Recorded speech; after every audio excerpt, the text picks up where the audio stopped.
ಶಿಡ್ಲಘಟ್ಟ ವಿಧಾನಸಭಾ ಕ್ಷೇತ್ರದಲ್ಲಿ ರೇಷ್ಮೆ ಇಲಾಖೆ ವತಿಯಿಂದ ಹಲವಾರು ಸಲಕರಣೆಗಳನ್ನ ಕೊಡ್ತಕ್ಕಂಥ ಕಾರ್ಯಕ್ರಮಕ್ಕೆ ಆಗಮಿಸಿರ್ತಕ್ಕಂಥ ಎಲ್ಲರಿಗೂ ನಾನು ನಮಸ್ಕರಿಸ್ತಾ ಈ ಒಂದು ಎಲ್ಲ ಅಧ್ಯಕ್ಷರಿಗೆ ಪದಾಧಿಕಾರಿ ಏನಿವತ್ತು ಶಿಡ್ಲಘಟ್ಟ ವಿಧಾನಸಭಾ ಕ್ಷೇತ್ರದಲ್ಲಿ ಸ್ವಾಭಿಮಾನ ಮತದಾರರ ಒಂದು ಆಶೀರ್ವಾದದಿಂದ ಈ ಕ್ಷೇತ್ರದಲ್ಲಿ ನನ್ನ ಶಾಸಕನಾಗಿ 2023 ವಿಧಾನಸಭಾ ಚುನಾವಣೆಯಲ್ಲಿ ತಾವು ಆಯ್ಕೆ ಮಾಡಿದ್ದೀರಿ.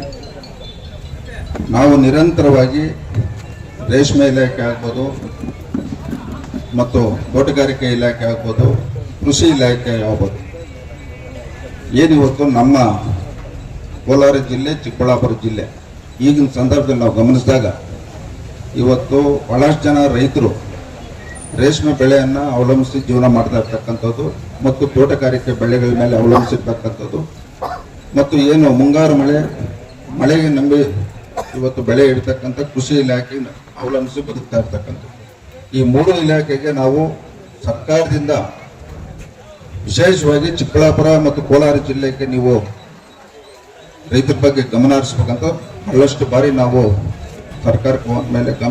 ಸರ್ಕಾರ ಗಮನ ತಂದು ಇವತ್ತು ನಾನು ಶಾಸಕನಾದ ಮೇಲೆ ಇವತ್ತು ರೇಷ್ಮೆ ಇಲಾಖೆ ಸಂಬಂಧಪಟ್ಟಂಗೆ ಇದೇ ಮೊದಲನೇ ಬಾರಿಗೆ ಇವತ್ತು ಸಲಕರಣೆಗಳನ್ನ ಕೊಡ್ತಕ್ಕಂಥ ಕಾರ್ಯಕ್ರಮ ಇವತ್ತು ರೇಷ್ಮೆ ಇಲಾಖೆ ಹಮ್ಮಿಕೊಂಡೈತಿ.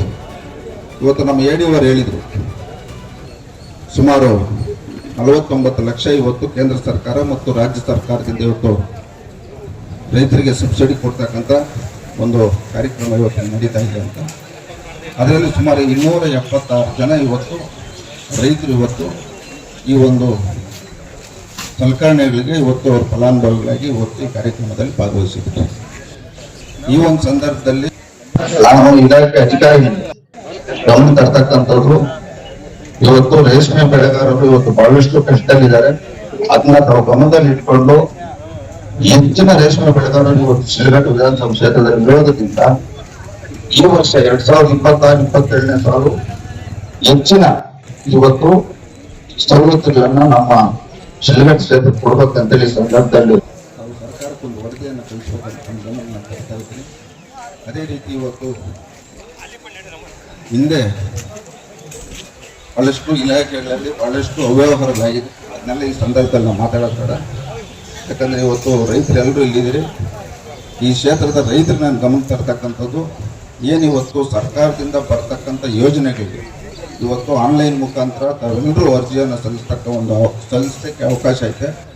ತಾವೆಲ್ಲರೂ ಅರ್ಜಿಯನ್ನು ಸಲ್ಲಿಸಿದಾಗ ನಮ್ಮ ಒಂದು ಆಡಳಿತ ಅವಧಿಯಲ್ಲಿ ಪ್ರಾಮಾಣಿಕತೆಯಿಂದ ಎಲ್ಲಿ ದುರುಪಯೋಗ ಆಗ್ತೀರ, ಯಾರಿಗೂ ಮಧ್ಯವರ್ತಿಗಳಿಗೆ ಹಣ ಕೊಡ್ದಿರ ಸರ್ಕಾರದಿಂದ ಬರ್ತಕ್ಕಂಥದ್ದು ರೈತರು ತಲುಪಿಸ್ತಕ್ಕಂಥ ಕೆಲಸ ನಾನು ಪ್ರಾಮಾಣಿಕತೆಯಿಂದ ಮಾಡ್ತೀನಿ ಅಂತ ಈ ಸಂದರ್ಭದಲ್ಲಿ ತಮ್ಮೆಲ್ಲರೂ ಗಮನ ತರ್ತಾ ಇವತ್ತು ನಮ್ಮ ಕ್ಷೇತ್ರದಲ್ಲಿ ಇವತ್ತು ತೋಟಗಾರಿಕೆ ಇಲಾಖೆಗೂ ಮತ್ತು ಕೃಷಿ ಇಲಾಖೆಗೂ ಏನಿವತ್ತು ನಮ್ಮ ನಿಗಮಗಳಿಗೆ ಸಂಬಂಧಪಟ್ಟಂಗೆ ಅಂಬೇಡ್ಕರ್ ನಿಗಮ ಆಗ್ಬೋದು, PCMA ನಿಗಮ ಆಗ್ಬೋದು, ಇನ್ನು ಹಲವಾರು ನಿಗಮಗಳಿಗೆ ಸಂಬಂಧಪಟ್ಟಂಗೆ ಇವತ್ತು ನಾವೇ ಖುದ್ದ ನಿಜವಾದ ಫಲಾನುಭವಿಗಳನ್ನ ಆಯ್ಕೆ ಮಾಡ್ತಕ್ಕಂಥ ಕೆಲಸ 3 ವರ್ಷದಿಂದ ನಿರಂತರವಾಗಿ ನಾವು ಮಾಡ್ತಾ ಇದ್ದೀವಿ.